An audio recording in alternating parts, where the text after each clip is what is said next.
आप सभी को सादर जय जिनेंद्र। आप देख रहे हैं आपका अपना लोकप्रिय यूट्यूब शांतिनाथ चैनल। अयोध्या नगरी की ओर। अयोध्या नगरी जहां राजा राम राज्य करते थे और उनकी पत्नी रानी सीता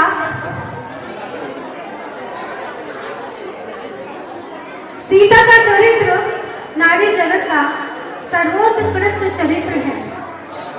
वर्तमान का युग आधुनिकता का युग है, तकनीकी का युग है, जहां परिवर्तन तीव्र गति से हो रहा है।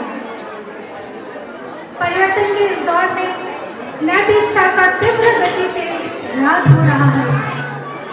हमने आपके सम्मुख रानी सीता के चरित्र को दर्शाने का एक छोटा सा प्रयास किया है। प्रस्तुत नाटक के माध्यम से आप देखेंगे कि कैसे सती सीता एक भारतीय नारी अपने पति के लिए मार्गदर्शक एवं प्रेरणा स्रोत बनकर अपने पत्नी धर्म का निर्वहन करती है। सती सीता का संपूर्ण जीवन त्याग, बलिदान एवं समस्याओं से घिरा पड़ा है। महलों में पलने वाली जनक नंदिनी ने कैसे कैसे दुखों को झेला है, कैसे कैसे कष्ट सहे हैं, परंतु कभी किसी को दोष नहीं दिया। अपने कर्म का उदय मानते हुए कैसे उसने नारी पर्याय को सार्थक किया। आप लोग सुन रहे हो मैं क्या बोल रही हूँ? सुनाई दे रहा है? बातें तो बहुत बड़ी है, करते रहना। जो आज हम दर्शाने जा रहे हैं उसको ध्यान से सुनिए।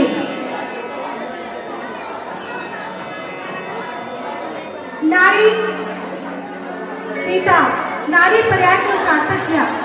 प्रस्तुत नाटक में आप देखेंगे कि नारी के सर्वोच्च स्वरूप का आलंकन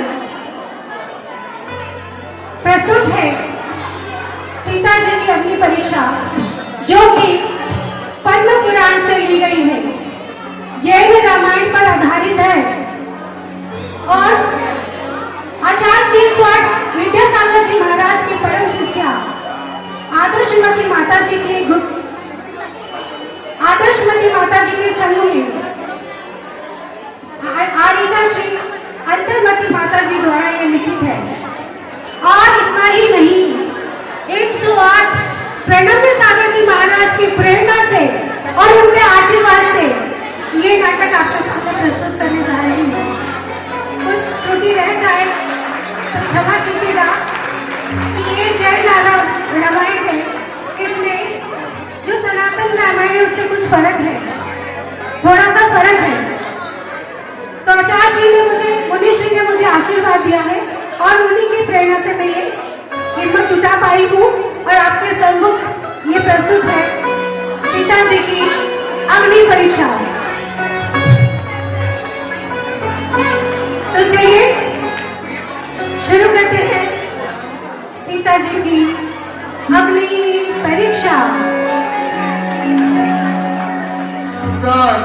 सावधान, सावधान, खबरदार,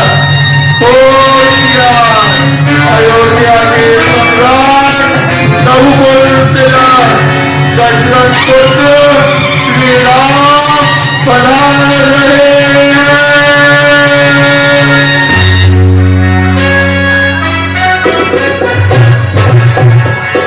अयोध्या के सम्राट श्री राम की,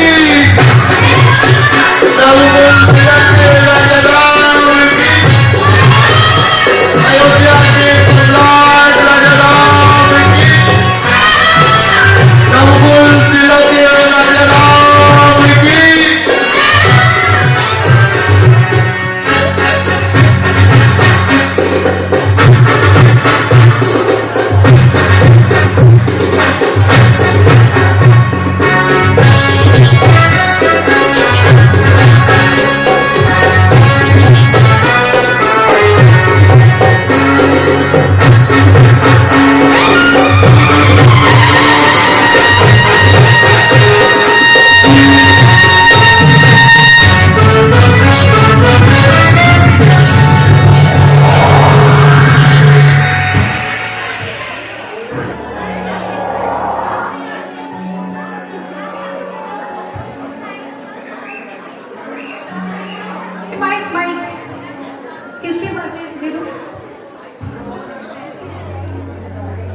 मंत्री जी, हमारे राज्य में सब कुशल तो है ना? जी महाराज, आप ही के बदले सब कुशल मंगल है। इस बार फसल भी बहुत अच्छी हुई है, जिस पर किसान भी बहुत खुश हैं। हमारे राज्य में कोई अभावग्रस्त तो नहीं? नहीं महाराज, आपके प्रसाद से सब सुखी और समृद्ध है। ठीक है, आज की कार्यवाही शुरू की जाए। महाराज की जय हो। महाराज कुछ फरियाद लेकर आए हैं। ठीक है, उन्हें अंदर आने दिया जाए। महाराज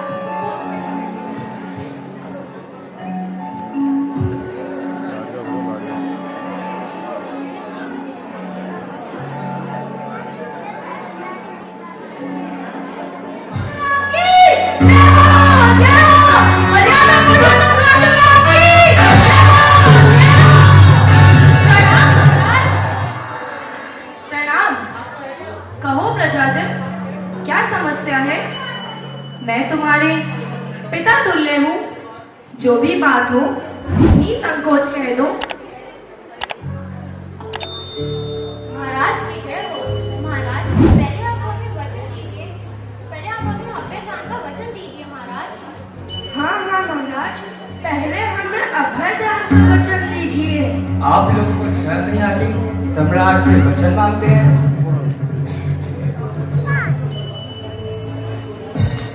शांत मंत्रीवर, शांत। ये राजा राम का राज्य है। यहाँ प्रत्येक प्रजाजन को अपनी बात कहने का पूरा अधिकार है।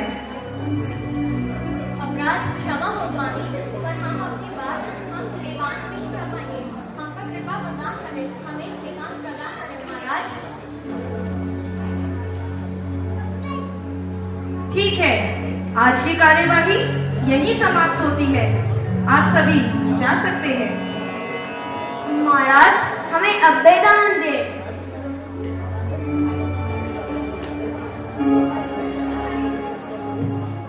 अभयदान है। आप सभी अपनी बात हमारे समक्ष रख सकते हैं और इसके लिए आपको दंडित भी नहीं किया जाएगा।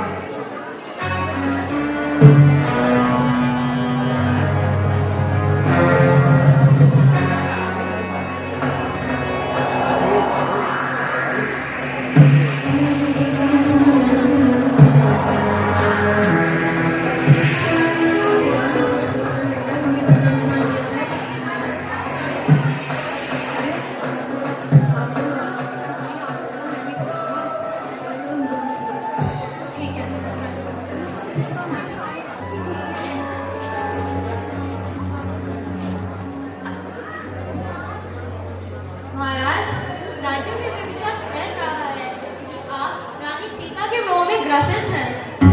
क्या क्या कहा?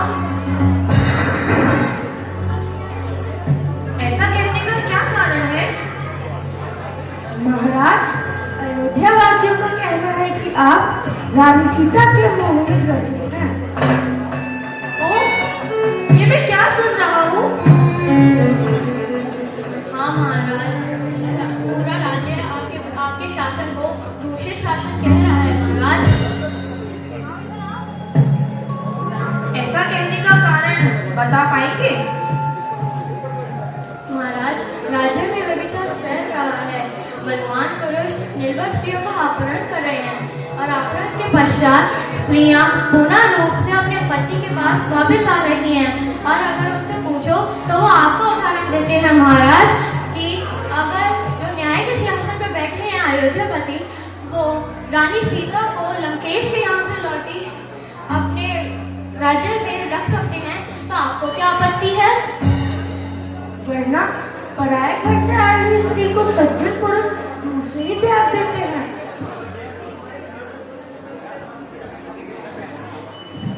महाराज, राज्य की मर्यादा बनी रहे, नारियां शीलवती रहे। महाराज, आप ही को कुछ सोचना होगा। और महाराज एक ने तो ऐसा भी कह दिया है कि ना ही मैं राजा राम की तरह मोही हूँ और ना ही उनकी तरह स्त्री प्रेमी हूँ, जिन्होंने बल पुरुष के यहाँ से लौटी स्त्री को अपने सिंहासन पर यूं ही बिठाकर रखा है। हाँ महाराज, कोई एक दो व्यक्ति ने ऐसा नहीं कह रहे हैं, बल्कि संपूर्ण राज्य इस तरह की चर्चा में शामिल है। हे न्यायपालक न्याय कर, हे प्रजापालक प्रजा की रक्षा कर। महाराज, इससे भ्रष्ट होते हुए भी आपको महाराज की रघुकुल की कीर्ति को बचाना होगा, वरना कि रघुकुल की कीर्ति पर एक महाकलंक बनकर रह जाएगा। महाराज रघुकुल की कीर्ति की मर्यादा की रक्षा करें। महाराज लुप्त होती शील को जीवंत करें महाराज। और महाराज, हमारा यहाँ पे कौन है जिसके पास हम आपकी फरियाद लेकर जाए महाराज?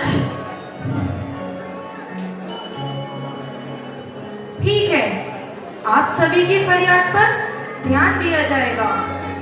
यहाँ के प्रत्येक प्रजाजन रघुकुल से ही न्याय पाएंगे। अन्याय रघुकुल की रगों में नहीं। रघुकुल की कीर्ति सदा ही जयशील है और जयशील ही रहेगी। हमें अपने राजा से यही उम्मीद थी। राजा रामचंद्र की जय हो, जय हो, जय हो।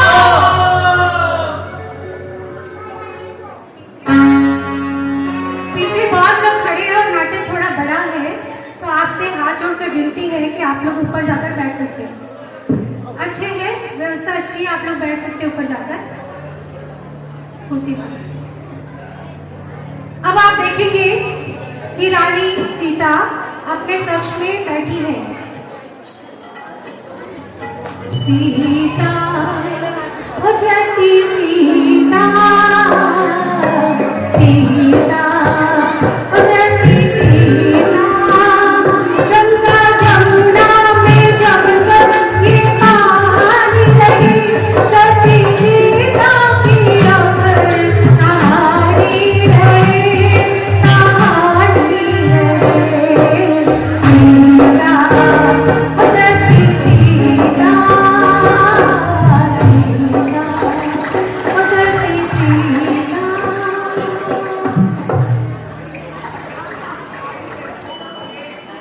महारानी की जय, महारानी की जय हो। महारानी कुमार लक्ष्मी पधारने की आज्ञा चाहते हैं। आज्ञा है।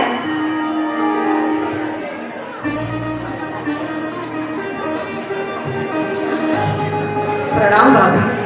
सुख वस्तु भैया, कहिए सब कुशल तो है?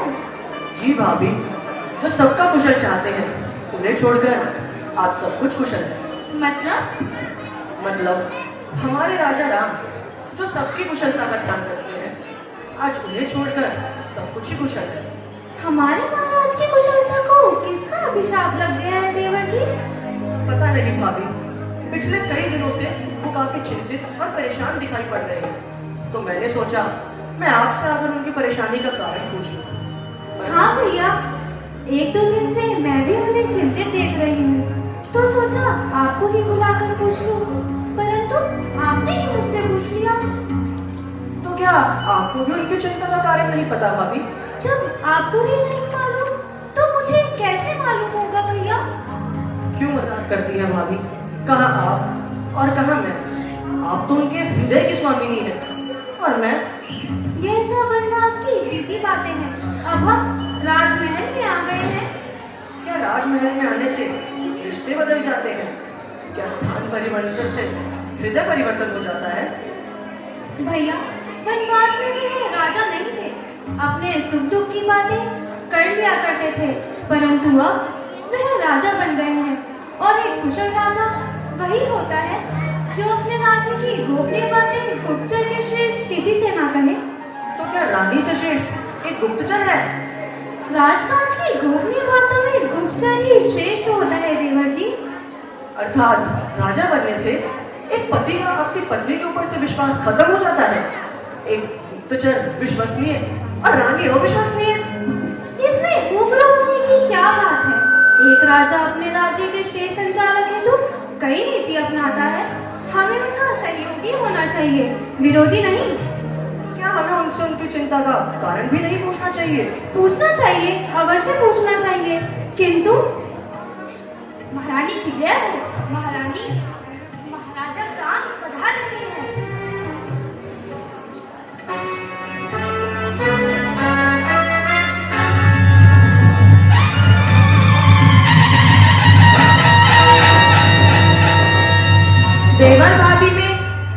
विशेष वार्ता हो रही थी क्या?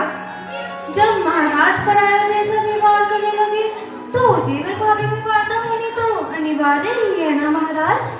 मतलब आप हमसे बेहतर जानते हैं महाराज।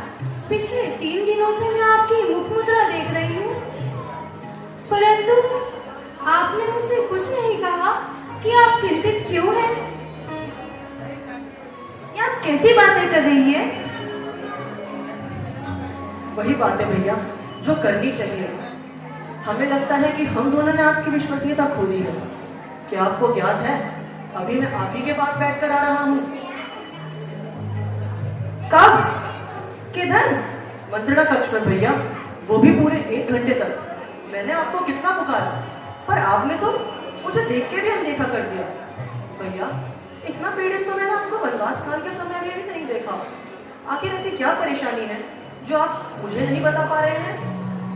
मुझे कोई समस्या नहीं लक्ष्मण।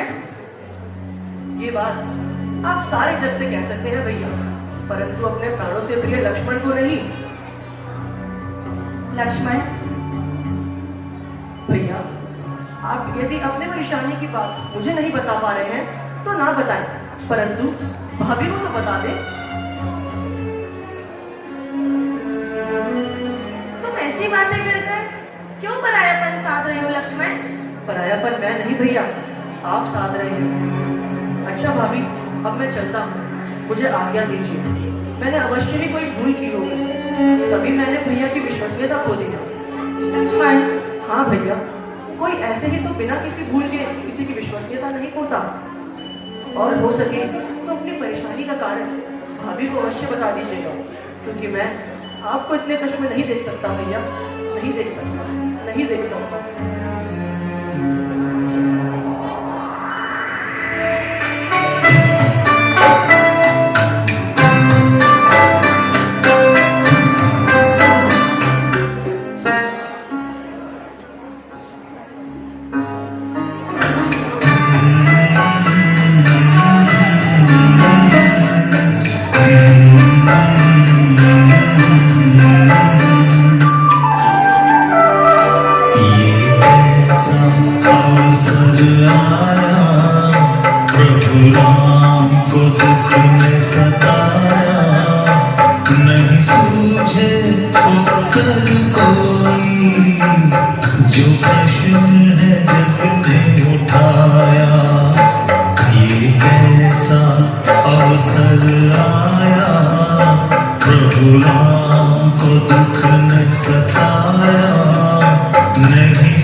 सीता, मुझे कोई दुख नहीं है। तुम बेकार ही चिंता करके दुखी हो रही हो।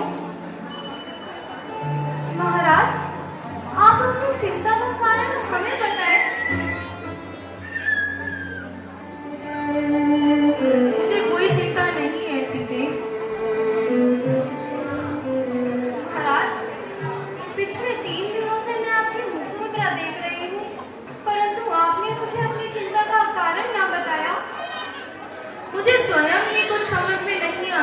सीते? महाराज, जहाँ तक मैं समझ पा रही हूँ, आप भावना और कर्तव्य के अंतर्गत में उलझे हुए हैं। तुमने उचित नहीं समझा। तो इसमें इतना पीड़ित होने की क्या बात है महाराज? आप उसी रीति का पालन करिए जिस रीति का पालन रघुकुल में सदा से चला आ रहा है। किस रीति का? जिस रीति का पालन पिताश्री ने किया था। पिताश्री की इच्छा आपको राज्य देने की थी, परंतु वचन पालन हेतु पुकार रहा था और कह रहा था, रघुकुल रीत सदा चली आए, प्राण जाए पर वचन ना जाए। तो क्या इसका अर्थ यह हुआ कि रघुकुल के प्रत्येक राजा को अब परीक्षा देनी होगी? महाराज, ये जीवन ही एक परीक्षा है और हम सभी परीक्षार्थी हैं। तो क्या राजा एक इंसान नहीं होता? होता है राजन, अवश्य होता है। तो क्या इंसान होने के नाते उसके अंदर भावनाएं नहीं होती, हृदय नहीं होता? होता है राजन, होता है। तो क्या हृदय होने के नाते उसके अंदर भावनाएं नहीं होती, संवेदनाएं नहीं होती? तो क्यों प्रजाजन चाहती है कि एक राजा के अंदर जान होते हुए भी वह बेजान हो जाए, हृदय होते हुए भी हृदय शून्य हो जाए, भावना विहीन हो जाए? यह बात सत्य है राजन कि राजा भी एक इंसान होता है। इंसान ही तो राजा बनता है, परंतु राजा बनने के उपरांत वह सिर्फ इंसान ही नहीं रह जाता, अपितु राजा भी होता है। और एक राजा का मात्र है प्रजा की खुशी होता है, और उस खुशी में अपने सुख दुख की तलाशनी देनी ही होती है महाराज। ठीक है सीते, मैं अपने कर्तव्य को पूरा करने का साधन जुटाता हूँ। ठीक है। क्या जाने वो भोली प्यारी, मिलने वाली सजा है भारी। क्या जाने वो भोली प्यारी, मिलने वाली सजा है भारी। सुख जिसने दिया, दुख भी उसने दिया, कथा सीता की अमृत सुहानी लगे, सुहानी लगे। सीता ओ सखी सीता, सीता ओ सखी सीता।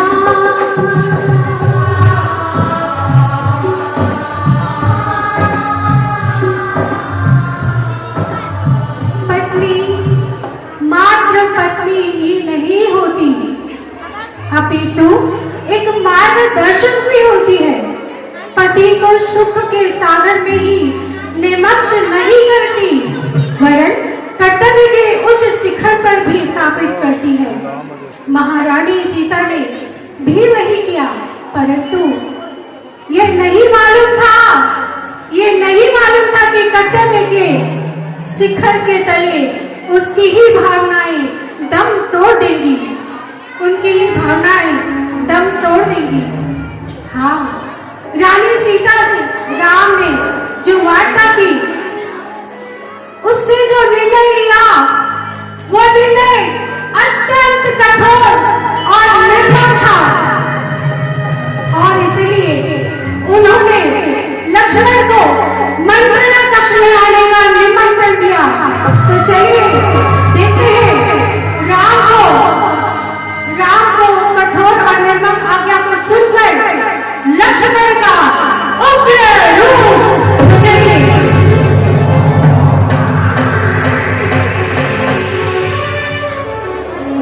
प्रणाम महाराज, आपने मुझे भागे को किस कारणवश याद किया? किसने कहा तुम अभागे हो? तुमसे ज्यादा सौभाग्यशाली पूरी अयोध्या नगरी में और कोई नहीं। शायद तभी तो महाराज मुझे अपनी परेशानी का कारण नहीं बता पा रहे, है ना भैया? छिपा रहा था लक्ष्मण, परंतु अब नहीं। तुमसे ज्यादा विश्वसनीय और कोई नहीं। ये तो महाराज की उदारता है। ये तेरी कर्तव्य निष्ठा है लक्ष्मण। क्या तेरा कोई ध्येय नहीं जो हर बात का श्रेय मुझे ही दिए जा रहा है? नहीं भैया, श्री राम के बिना लक्ष्मण का ना तो कोई जीवन है ना लक्ष्य है। आपके चरणों की सेवा ही मेरा एकमात्र जीवन ध्येय है। तेरे इसी स्नेह की वजह से ही तो तुझे इस कर्तव्य के लिए चुना है। मुझे पूरी आशा है तू मेरी आज्ञा का पालन पूरी निष्ठा के साथ करेगा। आपके इसी भरोसे पर तो ये लक्ष्मण आज तक जीवित है। आज्ञा दे भैया। लक्ष्मण, क्या तुम्हें पता है सीता गर्भवती है? हाँ भैया, मैंने ही तो पूरी अयोध्या नगरी में रत्न लुटाए हैं। और क्या आपको पता है, ऐसे शुभ अवसर पर भाभी को तीर्थ वरना के पवित्र भाव जागे हैं। धन्य है भाभी, वरना ऐसे भाव हर किसी को नहीं जागते। तो बस तुम्हें सीता को तीर्थ वंदना में सहयोगी बनना है। भैया, तीर्थ वरना के लिए किसी पंडित से मुहूर्त निकलवा ले। मुहूर्त? मुहूर्त की क्या आवश्यकता है? तुम आज अभी और इसी वक्त सीता को लेकर अयोध्या नगरी से बाहर चले जाओ। साथ में और कौन कौन जा रहा है भैया? और कोई नहीं, मात्र तुम और सीता। तुम ही उसके साथी बनना और तुम ही उसके सहयोगी भी। अच्छा भैया, अब मुझे आज्ञा दीजिए, मैं चलने की तैयारी करता हूँ। सुनो लक्ष्मण, तीर्थ यात्रा तो एक बहाना है। तुम्हें सीता को सीखनाथ नामक घनघोर वन में छोड़कर आना है। ये नहीं हो सकता। ये आप क्या कह रहे हैं भैया? मैं सच कह रहा हूँ, तुम्हें सीता को वन में छोड़कर आना है। मैंने सीता का परित्याग कर दिया। नहीं, ये नहीं हो सकता। ये नहीं हो सकता।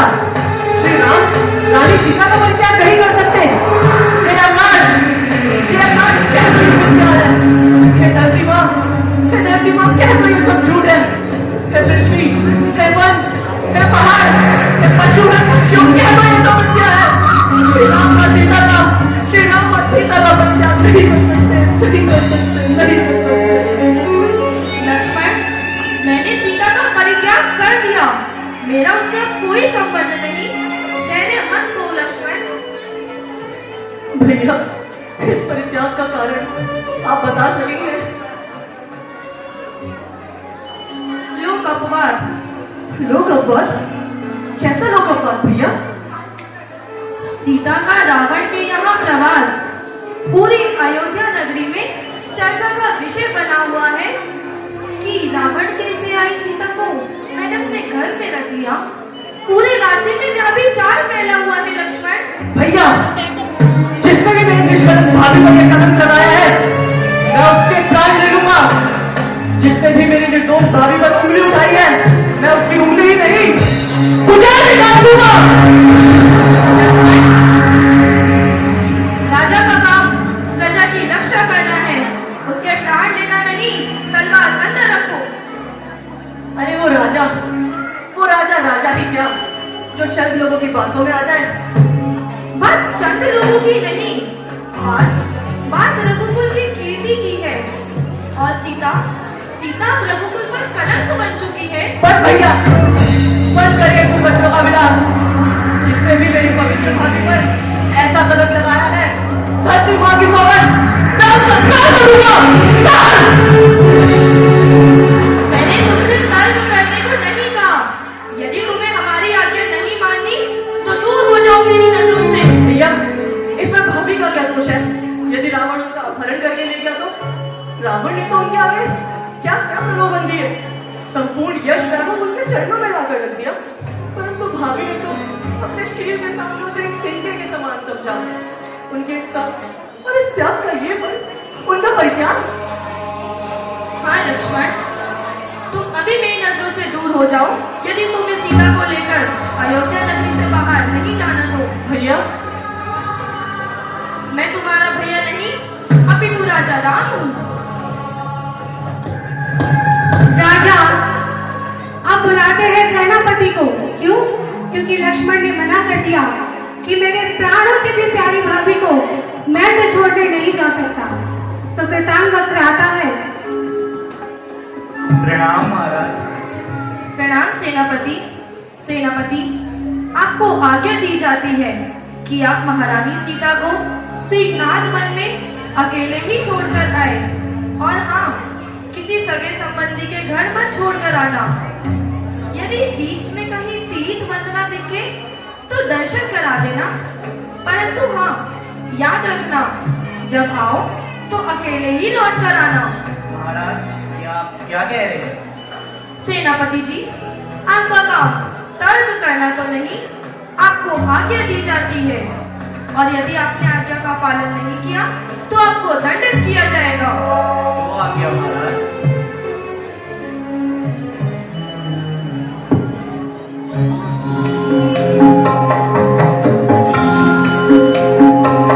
भैया इतने पाषाण बनो ना, मेरी भाभी को तुम यूं तजो ना। भैया इतने पाषाण बनो ना, मेरी भाभी को तुम यूं तजो ना। भूल हुई क्या जो इतनी बड़ी तुम सजा देते हो, तुम ये कहो ना। भैया इतने पाषाण बनो ना, मेरी भाभी को तुम यूं तजो ना। भूल हुई क्या जो इतनी बड़ी तुम सजा देते हो, तुम ये कहो ना।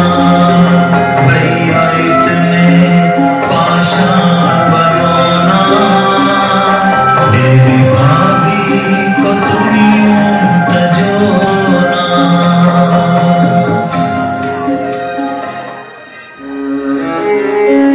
प्रजा और पत्नी दोनों के सुखों में से राम ने प्रजा के सुखों को चुना।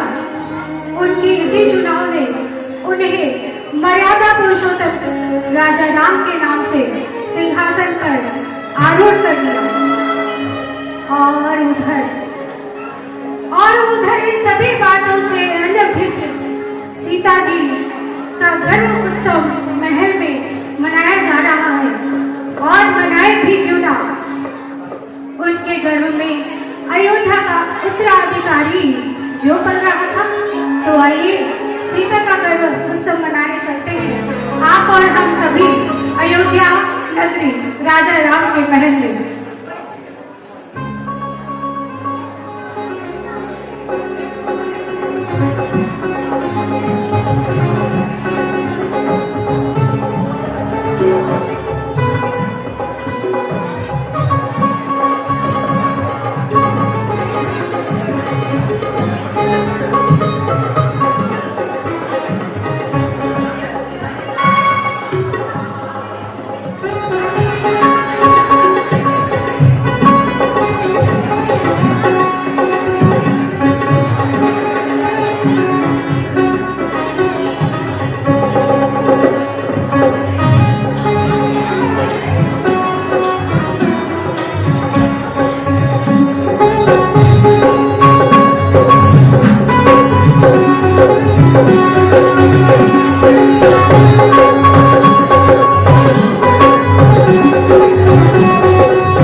में थे ना, तो तालियां कैसी बजनी चाहिए? बजती रहनी चाहिए। तो यहाँ बजाते तो वहां बंद हो जाती, मन में है क्या? चलिए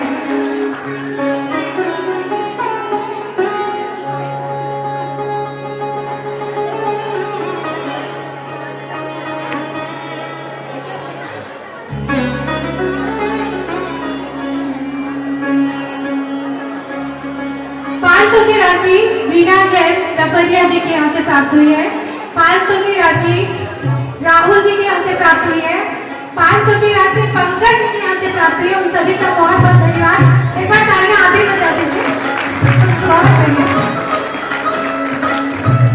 अब मैं ये चलती हूँ आपको किताब वक्र तो कर्तव्य परायण है, जो सीता को सिंहनाद नामक घनघोर जंगल में छोड़ने जाती है।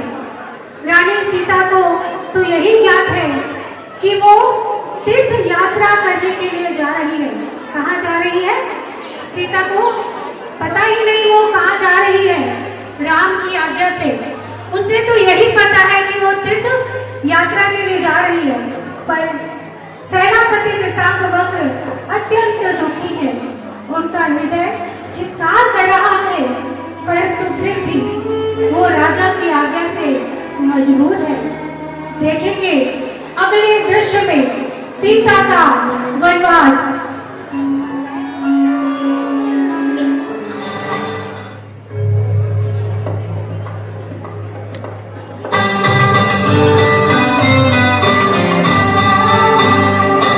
जीवन विधि का खेल न्यारा कोई समझ ना पाया।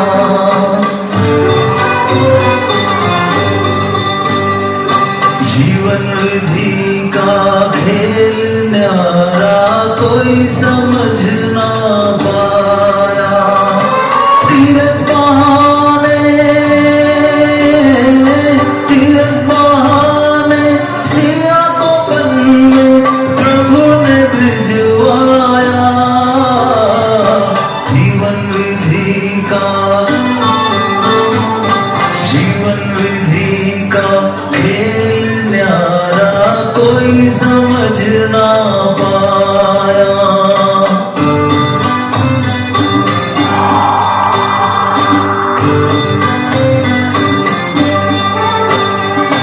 पुत्र रथ से बोले कैसे,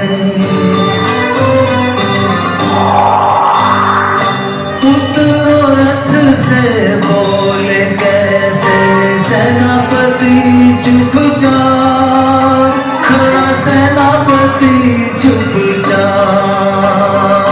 झरझर अश्रु बहते नैना, संकट आन पड़ा। कैसा संकट आन पड़ा।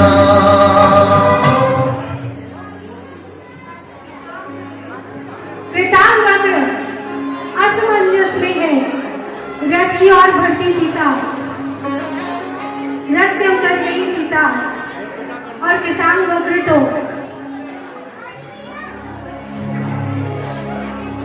रथ के लिए जोरदार तालियां।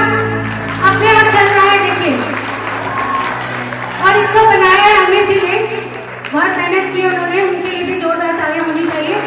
मुझे नहीं पता वो यहाँ गई या नहीं। अमित जी के लिए बहुत जोरदार तालियां, उन्होंने बहुत मेहनत की है। रथ रुक जाता है क्योंकि राम की आज्ञा है, लेकिन सीता को तो कुछ पता ही नहीं।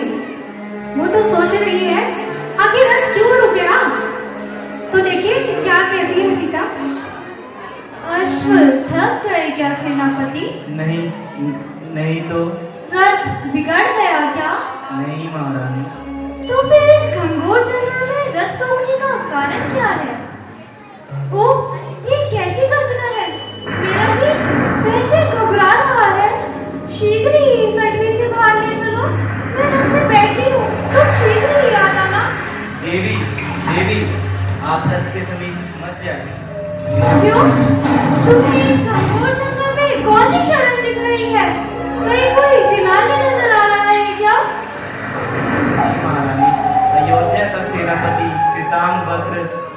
के राजा राम की आज्ञा से बंधा हुआ है।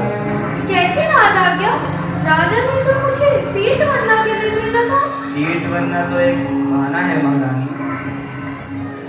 खबरदार सेनापति, तीर्थ बनना को एक बहाना कहकर मात्र अयोध्या सम्राट की ही नहीं, अपितु रघुकुल की भी अवहेलना कर रहे हो। मुझे अपने सम्राट पर पूरा भरोसा है। उन्होंने मुझे कभी अकेला नहीं छोड़ा, तो फिर इस घंघोर जंगल में वो मुझे अकेला नहीं छोड़ सकते। जानता हूँ महारानी, जानता हूँ, पर अयोध्या के सम्राट श्री राम ने आपका परित्याग कर दिया है। क्या? मेरा परित्याग? श्री राम मेरा परित्याग कभी नहीं कर सकते। मुझे अपने सम्राट पर पूरा भरोसा है। तुम असत्य बोल रहे हो सेनापति। मैं सत्य बोल रहा हूँ महारानी। नहीं, ये झूठ है। जिस सीता के कारण लंकेश से इतना बड़ा युद्ध हुआ, उस सीता का परित्याग श्री राम कभी नहीं कर सकते, कभी नहीं। मुझे अपने सम्राट पर पूरा भरोसा है। वो जोड़ी अब टूट चुकी है महारानी। नहीं सेनापति, तुम झूठ बोल रहे हो। अयोध्या के सम्राट ने अपनी प्राण प्रिय का परित्याग कर दिया है महारानी। सेनापति, मैं सेवक हूँ, छोटे मुंह बड़ी बात नहीं कर सकता। मेरा कार्य तो मात्र स्वामी की आज्ञा का पालन करना है। तुम्हें आदेश है सेनापति, लोक अपराध का रहस्य प्रकट करो। आदेश, आदेश, आदेश। मैं थक चुका हूँ ये शब्द सुनकर। ये कैसी नौकरी है, ये कैसी स्वतंत्रता है, जहाँ ऐसी पवित्र नारी के प्रति जुर्म ढाना पड़ रहा है। कैसे कहूँ ये, मैं कैसे कहूँ? हे भगवान, मुझे इतनी शक्ति दे। मैं जो कुछ भी कहने जा रहा हूँ वो मेरे कान भी नहीं सुन सकते। महारानी, आप लंकापति रावण के पास रहकर आई, जिसके कारण अयोध्या के लोग आपके चारित्र पर उंगली उठा रहे हैं, बेविचार मिला रहे हैं।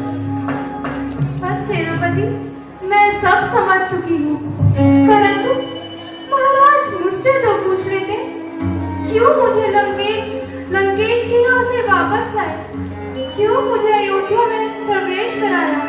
यदि मुझ पर विश्वास ही नहीं था, तो मैं अशोक वाटिका में उनके नाम लेते लेते अपने प्राण त्याग देती।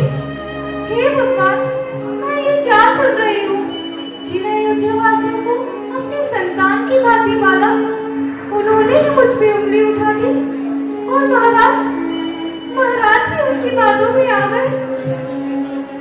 स्वामी, जिस सीता की खोज में आप वन वन भटके, उस सीता को हिंसक पशुओं के बीच से आपका दिल नहीं पाता। ओह, ये क्या? मैं अपने स्वामी को दोष दे रही हूँ। ना अपने स्वामी को दोष देना है, ना ही प्रजाजन को। मेरे ही पाप कर्म उदय में आए होंगे। मैंने ही किसी निर्दोष पे दोष लगाया होगा, तभी मुझ निर्दोष पे दोष लग रहा है। हे शिला पे विराजमान अनंत अनंत, हे सिद्ध परमेश्वरी भगवान, मुझे धैर्य दो, मुझे साहस दो, मुझे शक्ति दो कि मैं इस विपत्ति काल में निमित्त को दोष ना दूं और अपने पाप कर्मों पर समता के साथ सहन कर सकूं। सेनापति जी महारानी, अब तुम जा सकते हो। महारानी, पर मैं आपको इस भयंकर वन में अकेला कैसे छोड़ दूं? जैसे अयोध्या सम्राट ने मुझे वन में भिजवाते थे, एक क्षण के लिए नहीं सोचा। अब तुम भी चले जाओ सेनापति, चले जाओ। परंतु महाराज को मेरा एक संदेश अवश्य दे देना कि इस अशरण संसार में धर्म की ही शरण है, धर्म की ही शरण है। इस सेवा का अंतिम परिणाम स्वीकार कर। सीता ने एक संदेश भिजवाया श्री राम को कि जिस तरह लोगों की बातों में आकर आपने मेरा त्याग कर दिया है, वैसे ही लोगों की बात पे आके उनके कहने से धर्म को मत छोड़ देना, क्योंकि धर्म ही एक शरण है। तो इस बात पे क्या होनी चाहिए आपकी बात?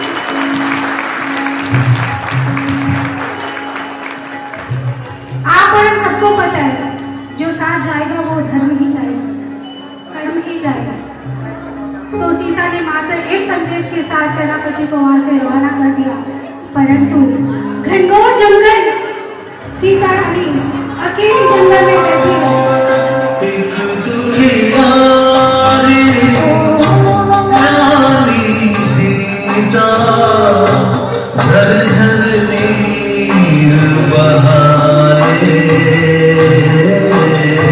झरझर नीर बहाए। एक दुखियारी रानी सीता झरझर नीर बहाए,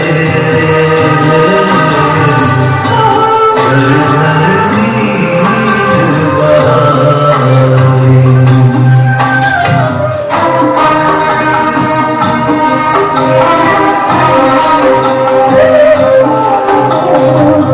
अयोध्या छूट गई, किस्मत रूठ गई, रानी हो के भी मन में अकेले रोती सीता नारी। कबला दुखियारी राम सिया की अमर ये जोड़ी, आज ये बिछुड़ी जाए, झरझर नीर बहाए।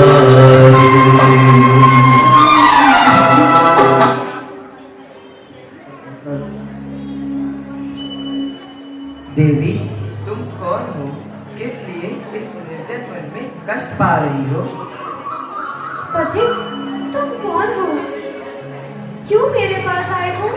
जब सारे जमाने में ही मेरा साथ छोड़ दिया, फिर तुम क्यों पूछ रहे हो? जाओ आगे, जाओ, यहाँ से चले जाओ। नहीं देवी, आप मुझे अपनी परेशानी बताएं। मैं धर्म को साक्षी मानकर आपको अपनी बहन समान समझकर अपनी पूर्ण शक्ति से आपका संकट दूर करने की कोशिश करूंगा। आगे, तुम कौन हो? मैं पुंडरीपुर का राजा गजवाहर और महारानी सुगंधुमती का पुत्र वज्रजंग हूँ। तुम्हें पता है, मेरे प्रभु श्री राम ने मेरा परित्याग कर दिया है। हाँ देवी, मुझे पता है। जिसने लंका में पतिदेव के समाचार न आने के कारण 11 दिन तक जल ग्रहण नहीं किया, क्या उसके शील पर संदेह किया जा सकता है? तुम इस तरह के विचार अपने मन में मत लाओ और अब घर चलो। चलो बहन। चलिए भैया। इस तरह वज्रजंग भाई अपनी बहन को लेकर अपने महल की ओर चले जाते हैं, अंतःपुर की ओर। और इधर रानी सीता को जंगल में छोड़कर सेनापति अत्यंत दुखी है। उसे बार बार अपने पश्चाताप होता है। यदि वो सेनापति के पद पर नहीं होता तो उसे ये निष्ठुर कर्म करना ही नहीं पड़ता। निर्दोष सीता को गर्भ की अवस्था में घनघोर जंगल में छोड़ना नहीं पड़ता। अकेली सीता को जंगल में छोड़कर जाने के कारण उसके मन में तीव्र वैराग्य उत्पन्न हो जाता है। उसे संसार असार प्रतीत होने लगता है। राजा राम के लिए रानी सीता का संदेश लेकर राजमहल में प्रवेश करता है। ये जवानिया ठंडी को संभालिए प्लीज, दिखाइए। सेनापति रानी सीता का संदेश लेकर राजा राम के पास जाते हैं तो देखिए क्या होता है। प्रणाम महाराज। सेनापति, तुम आ गए? भाभी कहाँ है? जहाँ महाराज ने कहा था वहाँ। इसका मतलब तुम भाभी को घनघोर वन में छोड़ा है? जी महाराज। भैया, अब तो आप खुश होंगे ना? आ गए सेनापति, छोड़ा है वो भाभी को घनघोर वन।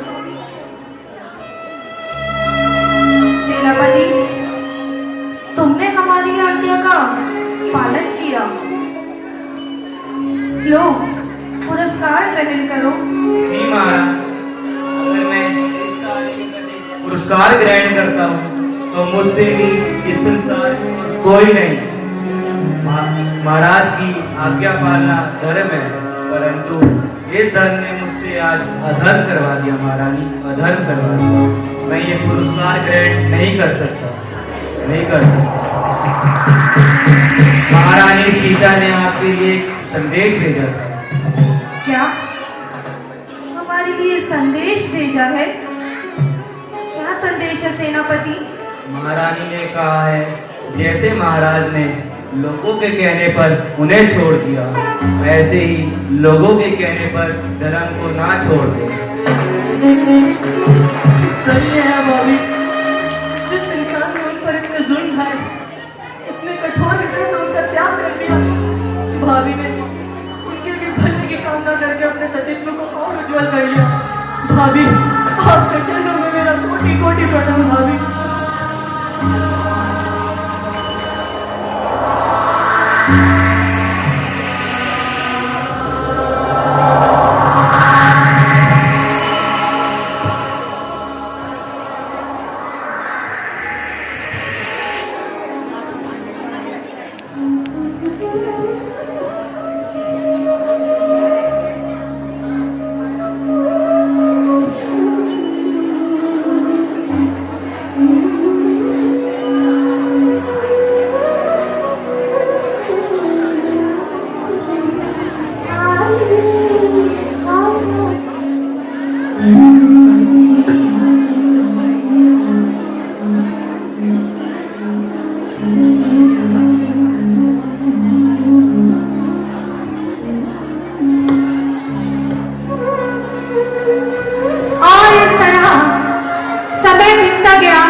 रानी सीता के दो जुड़वा बालकों ने जन्म लिया। बालकों ने जन्म लिया। बीच बीच में मुझे चेक करना पड़ता है कि सुन भी रहे हो या नहीं। तो सुन रहे हो, इससे ताली बजाना जरूरी है, ठीक है?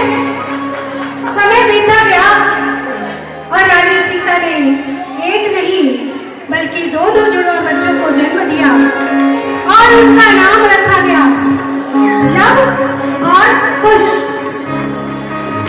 रानी सीता इतनी खुश हुई, इतनी खुश थी कि वो अपने सारे दुखों को भूल जाती है। अपने बच्चों के मुख मुद्रा को देखकर सुख के आंसू आते हैं और मन ही मन दुआएं देती है कि चिरजीवी रहे मेरे दोनों बालक। और देखिए, जंगल में रहकर लव कुश को कैसे पाल रही है रानी सीता। तो चलिए, लोरी है सोना मत।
रिस्पॉन्सिव। नेहा आपकी बोल रही हूँ, ताली जोरदार होनी चाहिए, समझा? मैं तुम्हें जबरदस्ती करती हूँ, सीधे सीधे सुनो, नहीं तो जबरदस्ती, और जबरदस्त ताली होनी चाहिए इस घर के लिए। आप देखिए, अकेली दो बच्चों को पाल रही है, राम के पुत्र को कितनी मेहनत से पाला होगा। महलों में जहाँ झूलना चाहिए सोने के पल्ले में, वहाँ ये ऐसे छोटे से पल्ले में झूल रही है। वो फील कीजिए आप लोग। चलिए थोड़ा सा समय चाहूंगी स्टेज को साफ।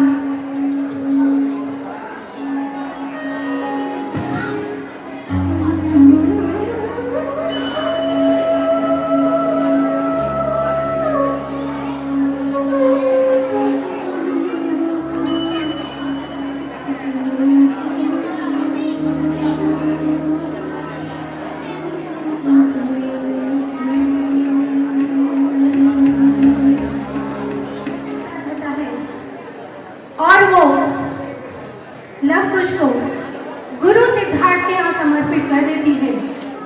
गुरु सिद्धार्थ लव और कुश के गुरु हैं। उन्होंने दोनों को शिक्षा दीक्षा देकर परम प्रतापी बना दिया। तो अब आप चलेंगे लव कुश जो महाप्रतापी बन चुके हैं सिद्धार्थ गुरु के निर्देशन में। तो चलिए मैं ये चलती हूँ आप लोगों को लव कुश की ओर। जोरदार तालियों से स्वागत कीजिए बच्चों का। ये सच में जुड़वा है, ये सच में जुड़वा है।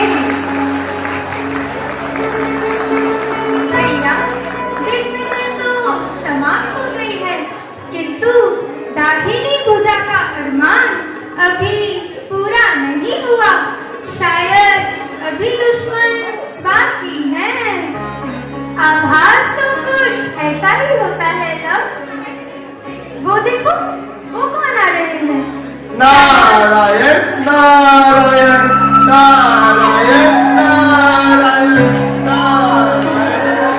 नारायण नारायण नारायण नारायण। जोरदार तालियां हमारे नाना जी के लिए। नारायण नारायण नारायण नारायण नारायण नारायण। प्रणाम ऋषिराज। आयुष्मान हो मुझको, रामो लक्ष्मण सा प्रताप धारण करो। है यह किसका नाम लिया आपने? यह महाराजा राम और लक्ष्मण कौन है? आश्चर्य है कि तुमने रामो लक्ष्मण के प्रताप के बारे में नहीं सुना। नारद जी राम लक्ष्मण उनके समस्त कथा को सुना देते हैं लव कुश को, परंतु उन्हें यह नहीं बताते कि राम आपका पुत्र है। पूरी कथा सुनने के बाद ऋषिराज अयोध्या यहाँ से कितनी दूर है? पूरे 160 योजन दूर है अयोध्या नगरी। अच्छा तो कुमारो, अब मैं चलता हूँ। नारायण नारायण नारायण नारायण नारायण नारायण। भैया कुश कहो, अब क्या विचार है? विचार क्या है लव? अब तो शीघ्र ही मामा जी, माता जी एवं गुरु जी से आज्ञा लेकर अयोध्या पर चढ़ाई करनी है और उन अन्यायी राम जी को नीति शिक्षा देनी है। तो चलिए फिर विलंब के दोनों भाई आज्ञा लेकर अंतपुर की ओर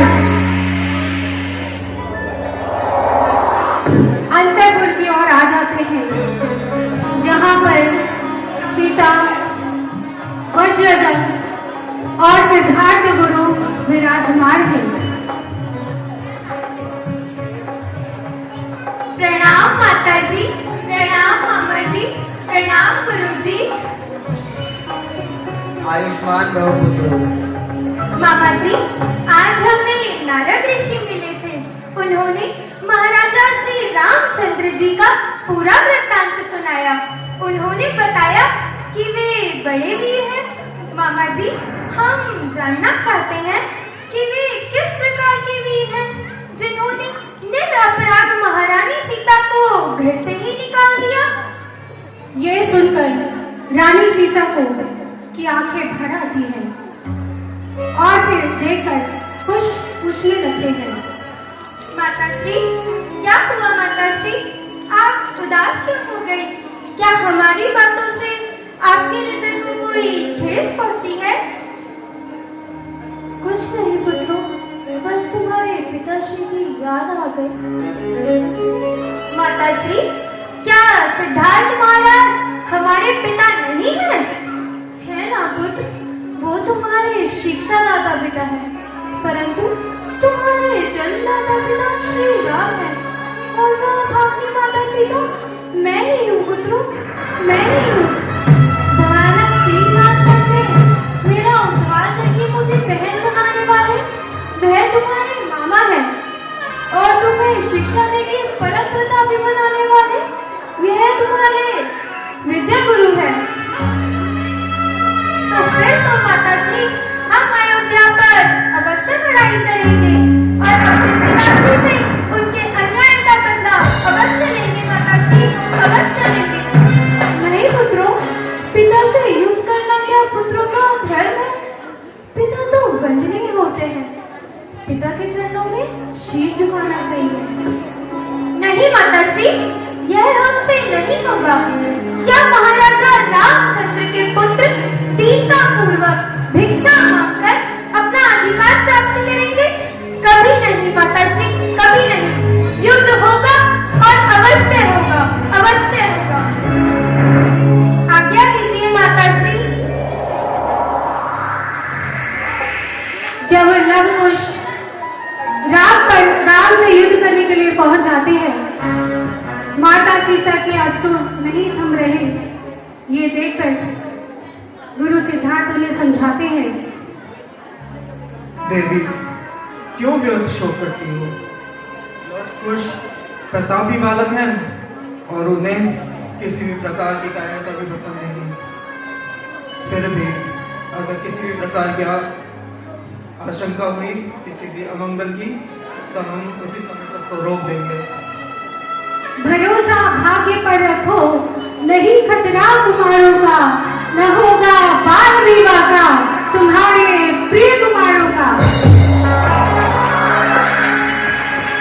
आश्वासन पाकर सीता अपने मन को समझा लेती है और उधर यहाँ पे कुछ राशि प्राप्त हुई, मैं बता देती हूँ आपको।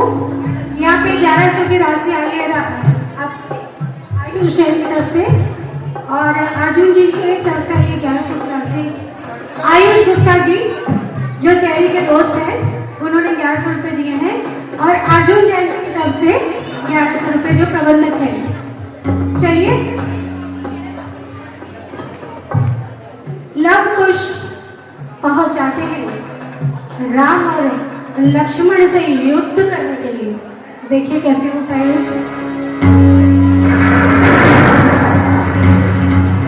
अफसोस, आज हमें बालकों से युद्ध करना पड़ रहा है। शेर का बच्चा क्या छोटा ना मोटा, योद्धाओं का बल भी क्या पुण्य से काटा जाता है? नहीं, प्राणों का मोह करने वाले युद्ध भूमि में कदम नहीं रखते।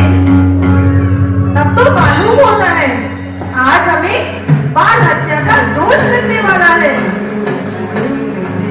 बालकों, इन नाजुक हाथों में फूल शोभा देते हैं, ये तीक्ष्ण तीर नहीं। जाओ, अपने वतन लौट जाओ। क्यों? क्या आप उनसे डर गए? हम और तुमसे डरेंगे? बालकों, अभी भी वक्त है, लौट जाओ। आप चिंतित ना हो, यदि आप प्रार्थना करेंगे तो मैं धीरे धीरे तीर मारूंगा। बालकों, तुम्हें मजा चखाना ही होगा।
कोई खिलौना नहीं, ये दिव्य अस्त्र सुदर्शन चक्र है, जिसकी रक्षा 1000 असुर कुमार देव करते हैं। किंतु हमारे लिए तो यह एक खिलौना नहीं है। मालको, तुम ऐसे नहीं मानोगे। ये लो, संभालो इसे।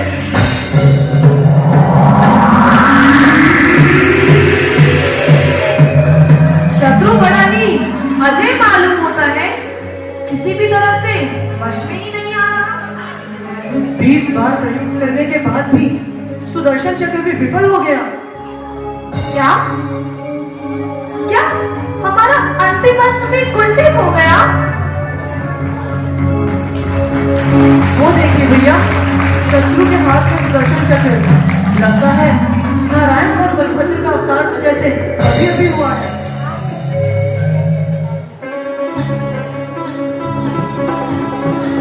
ये क्या? केवड़ी के वचन भी अन्यथा? असंभव राम, असंभव, ये असंभव है। केवली के वचन अन्यथा होना असंभव है। तो शत्रु के रूप में ये कौन महापुरुष है? राजन, यह और कोई नहीं, आपके ही अंश है और बस अति शिरोमणि सीता के पवित्र कुक्षी से जन्मे रहते हैं।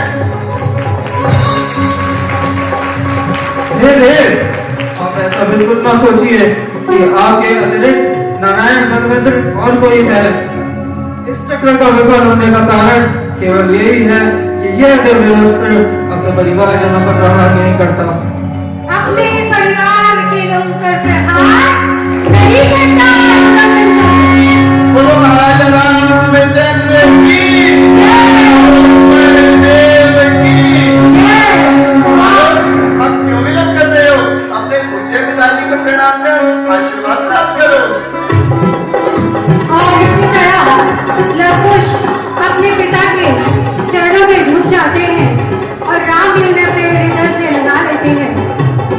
ये सब सीता छुप कर देख रही है, परंतु वो जाएगी नहीं, क्योंकि सीता भी स्वाभिमानी है। बिना बुलाए, बिना आमंत्रण के सीता नहीं जाएगी राम के पास। इसलिए वो अपने भाई और गुरु के साथ वापस लौट जाती है। और इधर लव कुश और राजा राम, लक्ष्मण और सारे राजाओं के साथ पहुंच जाते हैं अयोध्या नगरी।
होती है राज दरबार में।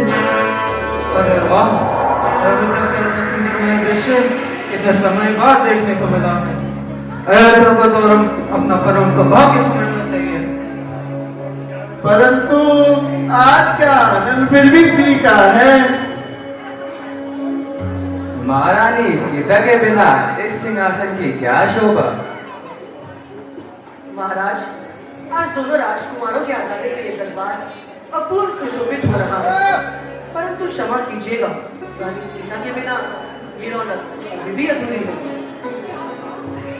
महाराज, सीता जी के पवित्र चरणों की रज से इस अयोध्या भूमि को पुनः पवित्र के लिए आवश्यकता है। हाँ महाराज, हाँ। आप सभी का कहना सत्य है, परंतु जिस सीता को कलंक लगाकर अयोध्या नगरी से बाहर निकाल दिया था, उन्हें पुनः शुद्धि के फिर किस प्रकार ग्रहण किया जा सकता है? महाराज, तो इसका क्या उपाय है? इसका उपाय तो मात्र यही है कि सीता सभी राजाओं महाराजाओं के समक्ष अपने सतीत्व को प्रमाणित करे, और तभी वे सिंहासन पर बैठने की अधिकारिणी हो सकती है। महाराज का कथन सत्य है, इसका पूर्ण आयोजन होना चाहिए। हाँ हाँ महाराज, होना चाहिए। ठीक है, इसका आयोजन किया जाए।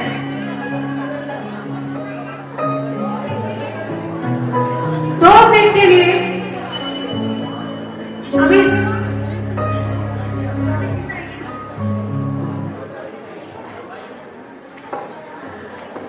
इधर सीता को बुलवा भेजा। श्रीमती सीता आती है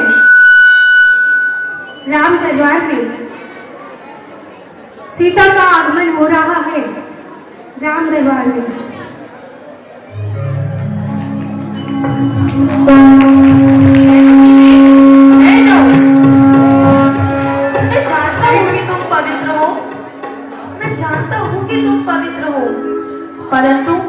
परंतु प्रजाजन द्वारा लगाए हुए आरोपों को तो तुम्हें हटाना ही होगा सीते। मुझे क्या करना होगा प्राणनाथ? सीता, तुम्हें एक परीक्षा देनी होगी। तुम्हें शील की परीक्षा देनी होगी और अग्निकुंड के समक्ष अपने सत्य को सिद्ध करना होगा। जो आज्ञा प्राणनाथ। ठीक है, आपके लिए एक अग्निकुंड की तैयारी की जाएगी। अब मैं चाहूंगी कि 2 मिनट आपका यहाँ पे अग्निकुंड की तैयारी होगी। इस बीच सारी लाइटें बंद, सारी लाइटें बंद।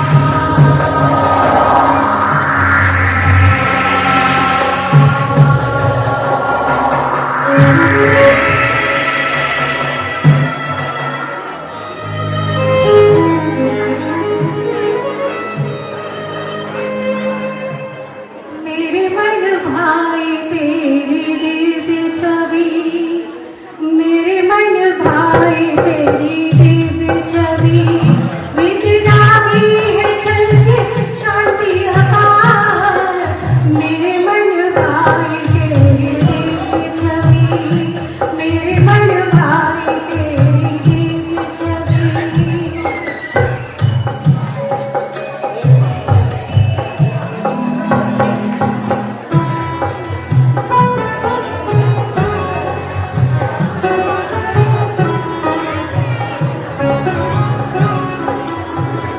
दरमियाने से शांति मिलती है, नैन से करुणा धार झरती है।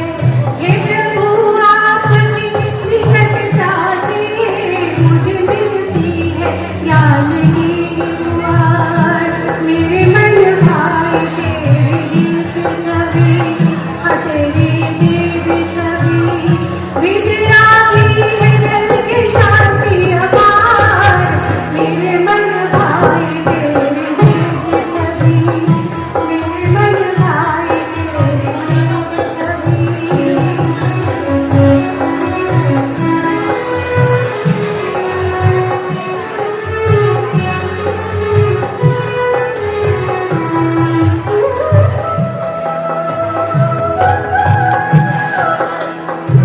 सीता के लिए अग्निकुंड की व्यवस्था लक्ष्मण द्वारा की जा रही है।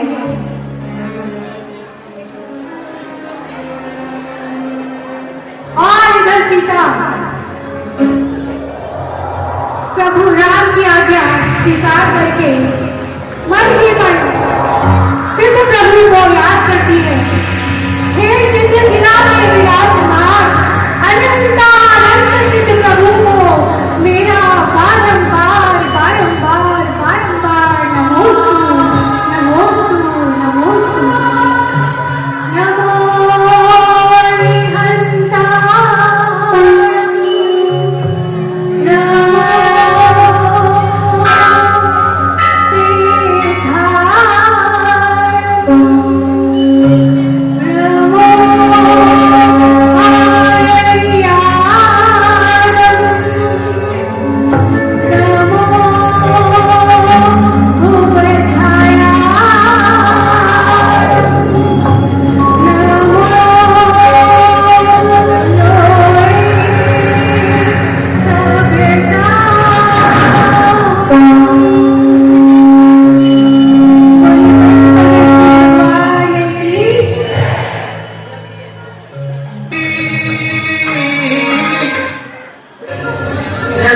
श्री राम से दूर नहीं हुआ तो संपूर्ण जगत की साक्षी अग्निदेव सब ओर से मेरी रक्षा करे।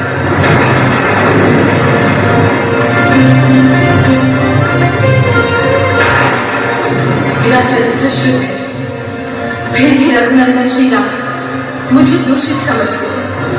यदि मैं सर्वथा निष्कलंक हूं तो संपूर्ण जगत की साक्षी अग्निदेव सब ओर से मेरी रक्षा करे।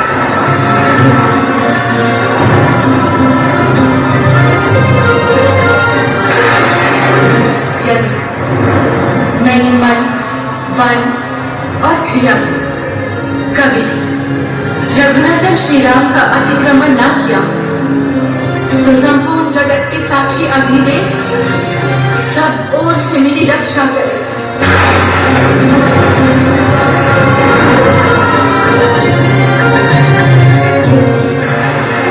यदि भगवान सूर्य चंद्र दिन रात वन दिशा दोनों सन पृथ्वी देवी और अन्य देवता मुझे शुद्ध चरित्र युक्त समझते हो तो हे संपूर्ण जगत के साक्षी अग्निदेव सब ओर से मेरी रक्षा करे।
अजब विधि के काम, अजब विधि के काम, अजब विधि के काम।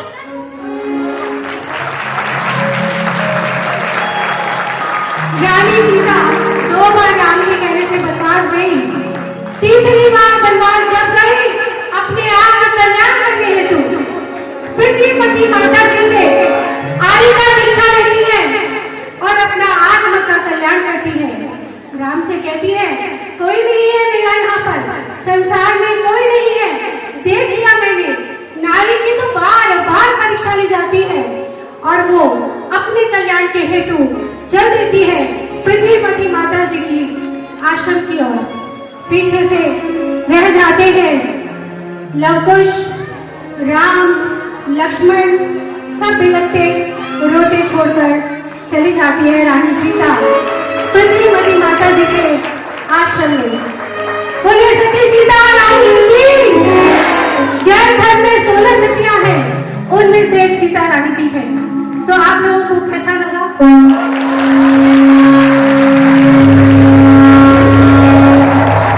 मैं यहाँ पे कुछ नाम लेना चाहूंगी। यहाँ साधना से मनोज जैन जी पधारे हैं स्पेशल हमारे प्रोग्राम देखने के लिए। उन्हें जगह नहीं मिली, वो ऊपर बैठे हैं। उनकी तरफ से 2100 की राशि प्राप्त हुई है। मैं चाहूंगी आप सभी की जोरदार तालियां उनके स्वागत में बजनी चाहिए। दूसरा हमारी पूजा मैम है जो बहुत वात्सल्य रखती है हमसे और हमारे हर प्रोग्राम में आती है और पूरा सहयोग प्रदान करती है। मैं उनका बहुत बहुत धन्यवाद देती हूँ। उनकी तरफ से भी एक लिफाफा आया है और निर्धन पाठशाला की तरफ से भी सारिका जी, इंदु भाभी की तरफ से 500 रुपए हाँ सारिका जी ने दे दिए और जो श्रद्धा है जिसकी दे देना। हम ये बता दें, हम भी जो पैसे कलेक्शन होते हैं बच्चों के लिए, उनसे हम भी जो हमें जरूरत पड़ती है जैसे ड्रेस हो गई और कोई टॉप हो गया या कहीं कोई चीज चाहिए तो हम वो सब लेकर आते हैं उस पैसे से। वो बच्चों का पैसा होता है। तो आप सभी का बहुत बहुत धन्यवाद, बहुत बहुत धन्यवाद, बहुत बहुत धन्यवाद। बोलिए बोलिए श्री प्रणव सागर जी महाराज की। रश्मि भाभी एक बोल रही है, इसका मतलब 1000 रुपए, 1000 रुपए हमारी रश्मि भाभी जी के लिए। जोरदार तालियां। और आप देखिए मैंने कैसे कैसे लोगों को झेला है, ये आपके सामने प्रस्तुत होने जा रहा है। देखिए मेरे को कैसे हिलाते हैं लोग। ये है बिहाइंड द सीन। देखिए कैसे मैं संभालती हूँ इनको। देखिए अपनी ढबली अपना राम और धनी है हमारे विनोद भैया। कुछ नहीं बोलते हो, कुछ नहीं बोलते हो।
चलते रहे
दे, हाथ मेरे ऊपर रहता है क्या? नहीं दे रहा, क्या बोल, ऊपर आके बोलना होगा, ऊपर आ गई है भैया। एक बात बताओ, धन कुमार अंकल है ना, उन्होंने मुझे बेटी माना है और वो मेरे पापा है, तो पापा को तो आना ही पड़ेगा इधर, वहां से सुनाई नहीं दे रहा मुझे।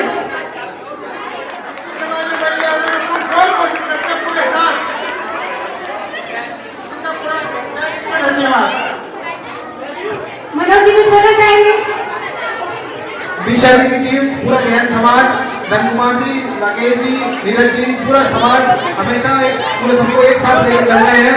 और आप देखें हर प्रोग्राम के अंदर हमारे इतनी शोभा रहती है, इतनी अभी मैं देख रहा हूँ पंच कल्याण का भी हो रहा है वहाँ पर, लेकिन वहाँ भी इतनी ज्यादा गैदरिंग नहीं है जितनी गैदरिंग यहाँ पर हर प्रोग्राम में रहती है। ये गैदरिंग तभी हो रही है क्योंकि समाज के सभी लोग को साथ लेके चलती है कमेटी और सभी को आगे बढ़ने का मौका देती है, चाहे महिला मिलन हो, चाहे कोई भी प्रोग्राम हो, दिशा जी का प्रोग्राम हो। इतना गैदरिंग कहीं किसी प्रोग्राम में नहीं होती जितनी गैदरिंग यहाँ पर जैन समाज में होती है, और जैन समाज अभी ज्यादा तरक्की कर रहा है। मैं पूरी कमेटी का बहुत बहुत धन्यवाद देता हूँ। चैनल को अभी सब्सक्राइब करें व इस वीडियो को लाइक, कमेंट व शेयर अवश्य करें।